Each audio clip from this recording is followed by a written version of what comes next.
Saya kira besar harapan saya Pak Ganjar Pranowo maupun Pak Mahfud MD terpilih sebagai presiden di dan wakil presiden di tahun 2024 ya. Yeah. Dan saya melihat bahwa koperasi masuk di dalam salah satu dari 21 program unggulan beliau. Yeah. Gitu. Harapan saya tentu satu ya, saya berharap bahwa Kementerian Koperasi nantinya itu bukan lagi menjadi objek daripada entertainment politik.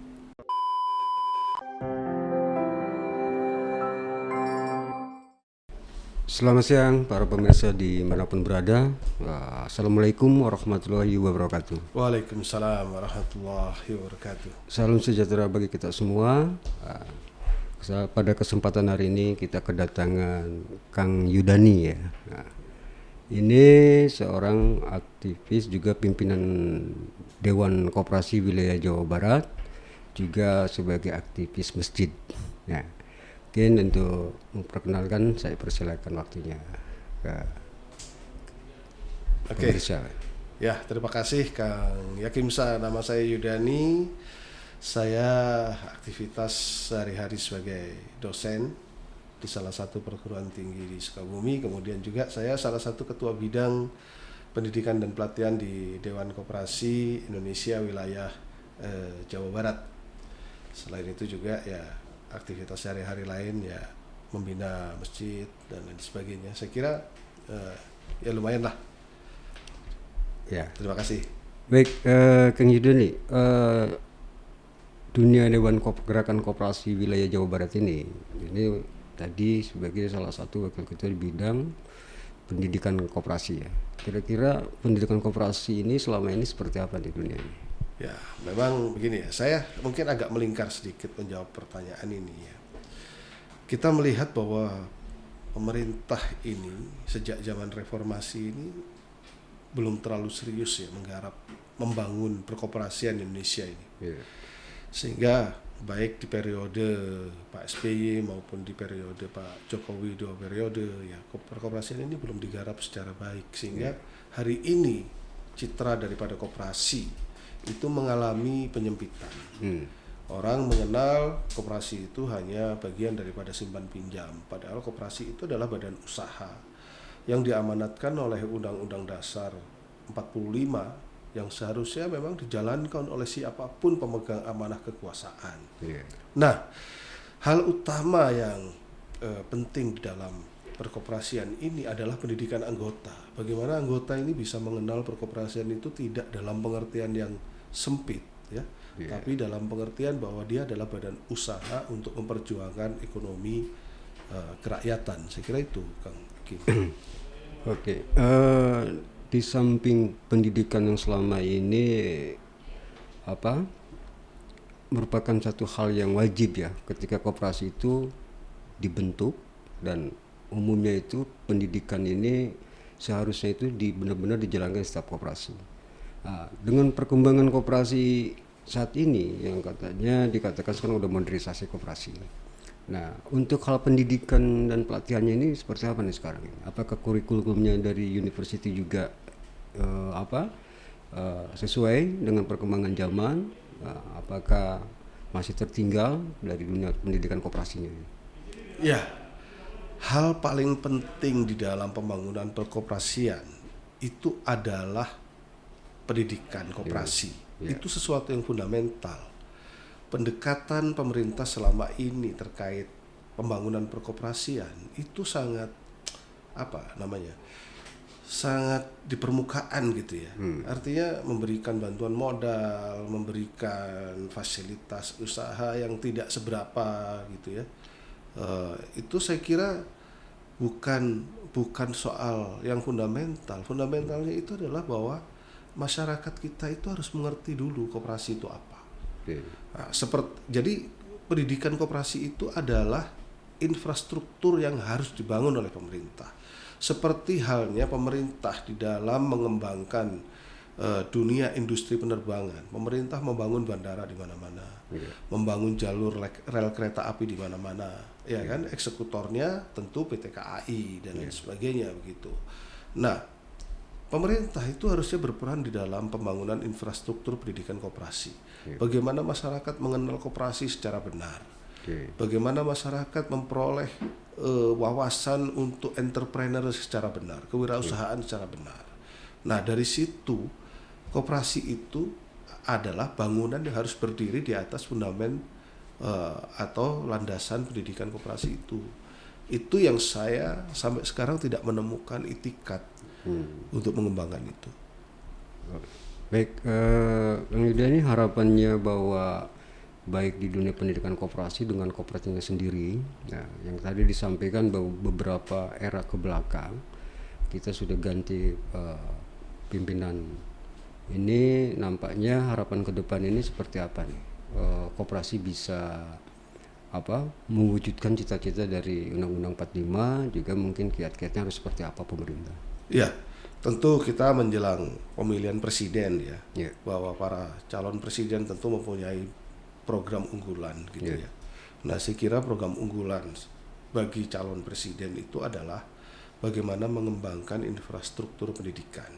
Memang itu pekerjaan yang bukan jangka pendek, ya, tapi paling tidak dalam 5 tahun masa pemerintahan ya, fondasi pendidikan koperasi itu harus mulai dibangun. Mungkin kita akan memetik hasilnya di 10 tahun atau 15 tahun ke depan begitu. Tapi ya, kalau kita mau berbicara program unggulannya itu adalah bagaimana membangun sistem pendidikan perkoperasian. Itu yang paling utama menurut saya ya. Sistem pendidikan perkoperasian. Pendidikan perkoperasian. Ya, dan kewirausahaan. Saya kira itu harus menjadi satu program yang unggulan, sehingga siapapun calon presiden yang terpilih ya, masyarakat akan melihat bahwa keberpihakan pimpinan nasional kepada amanat Undang-Undang Dasar 45 pasal 33 itu menjadi sesuatu yang nyata bisa dilihat dan dirasakan oleh masyarakat. Baik, Kang Jandi tadi menyampaikan infrastruktur pendidikan dan sistem pendidikan perkoperasi ya. Nah, yang ada sekarang ini dari dunia pendidikan yang ada di University Kopin, yang sebelumnya Institut Manajemen Koperasi Indonesia dan sekarang sudah di Universitas Koperasi Indonesia.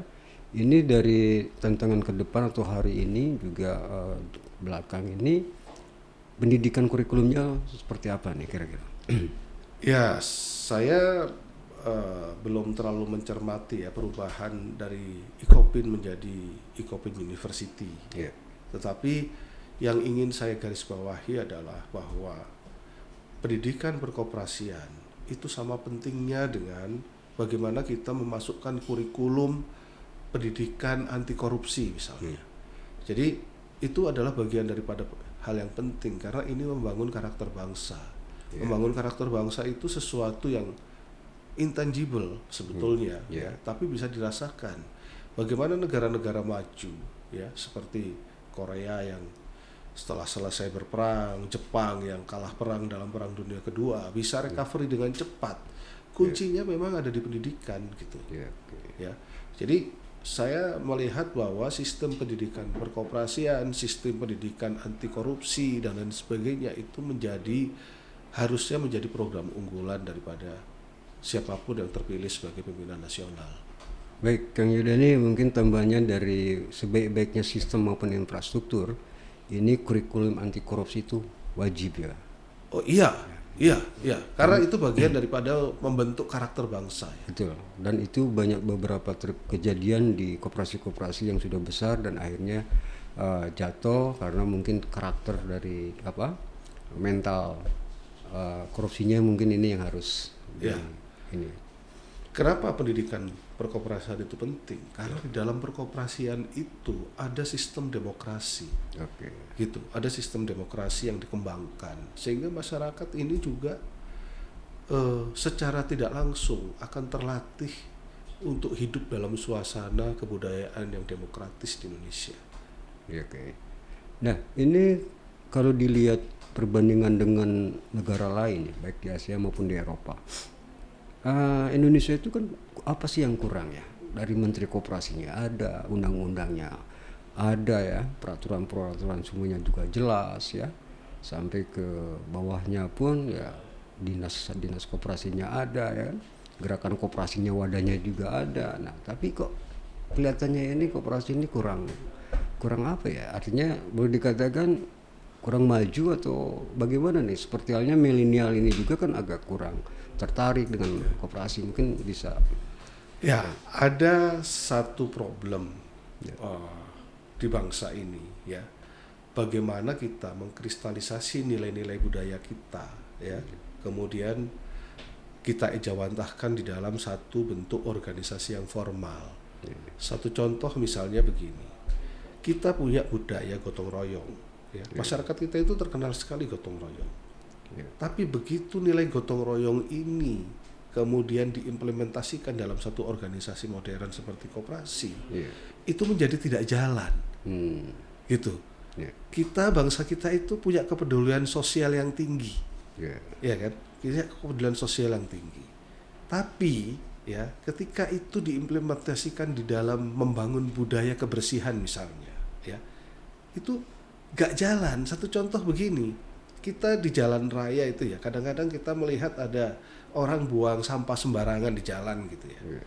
Itu tidak ada satupun masyarakat dari lingkungan situ yang kemudian peduli dan menegur, Pak, ini bukan tempat sampah, tempat sampahnya sebelah sana misalnya. Itu kan bentuk kepedulian sosial ya. Kepedulian sosial kan tidak harus diterjemahkan ada bencana alam terus kita membuat satu gerakan sumbangan untuk korban bencana, kan nggak seperti itu. Betul. Nah, ini yang saya kira menjadi problem penting di dalam mengimplementasikan atau mengejawantahkan nilai-nilai budaya kita ini ke dalam gerakan-gerakan yang formal ya, gerakan-gerakan yang lebih modern dalam sistem dan organisasinya gitu. Ini kita kelihatannya masih kesulitan, dan itu saya kira harapan besar saya kepada para calon presiden maupun calon wakil presiden ya, untuk melihat bahwa pembangunan yang ditawarkan oleh mereka itu tidak harus menjadi satu bentuk pembangunan fisik, tapi bagaimana pembangunan yang intangible sifatnya. Oke, baik, Kang Yuda, ini harapan dari program calon presiden yang saat ini ada 21 program dari Pak Ganjar ya sama Pak Mahfud ini mengenai koperasi UKM. Nah, kira-kira harapannya untuk ke depan ini, mudah-mudahan Pak Ganjar, Pak Mahfud terpilih, seperti apa nih?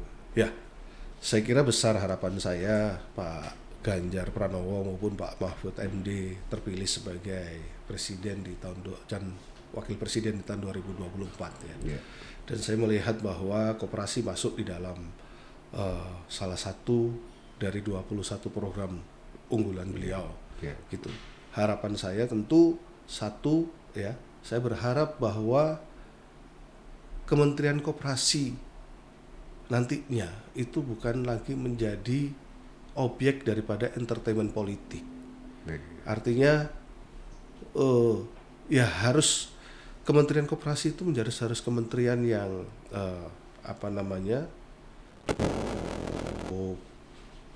terpandang ya. Sama seperti begini, saya melihat bahwa rata-rata para presiden kita itu lebih konsentrasi di posisi siapa yang mengisi Menteri Keuangan, siapa yang mengisi Kementerian PUPR dan sebagainya. Tapi kadang-kadang seringkali, bahkan bukan kadang-kadang, saya seringkali melihat bahwa siapapun yang menjadi Menteri Koperasi ini, jujur saya tidak melihat kapabilitas mereka sebagai Menteri Koperasi. Harapan saya kalau Pak Ganjar dan Pak Mahfud terpilih, Pak Ganjar dan Pak Mahfud betul-betul memilih siapa Menteri Koperasi yang punya kapabilitas dan punya visi dalam pembangunan perkoperasian gitu. Dan teruji sebelumnya. Baik pengalaman, wawasan maupun pendidikan. Ya, setidaknya itu sekelas lah dengan menteri-menteri yang terbaik yang ada di kabinet sekarang ini. Siap.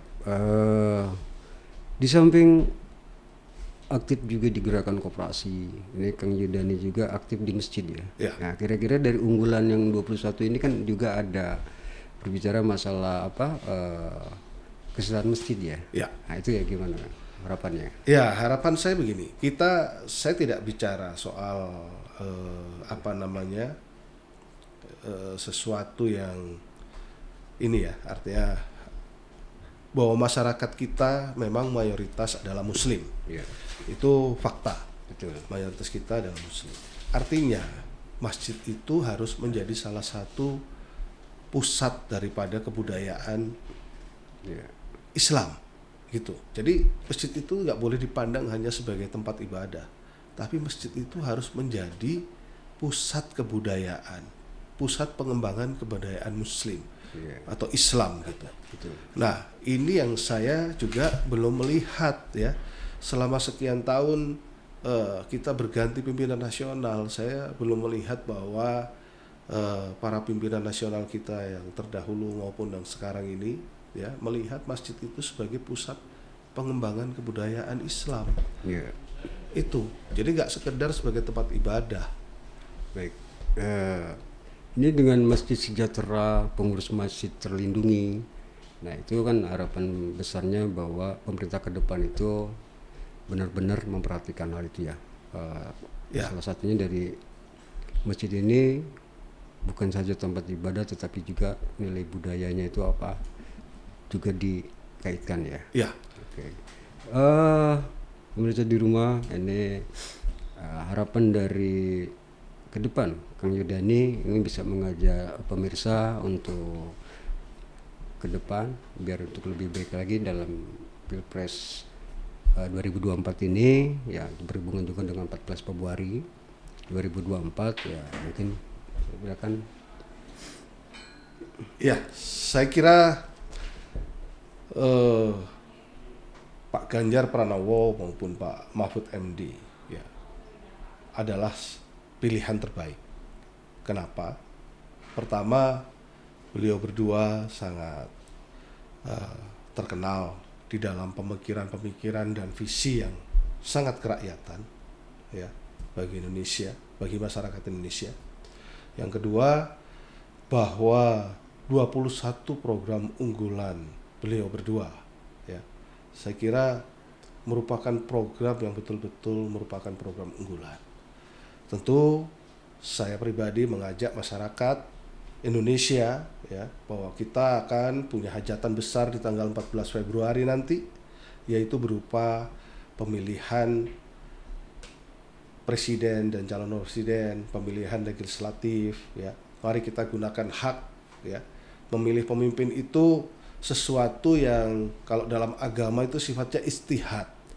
Istihad itu kalau salah pahalanya 1, kalau benar pahalanya 2. Kalau tidak memilih nggak ada pahalanya. Jadi tolong jangan golput, karena golput itu tidak ada pahalanya.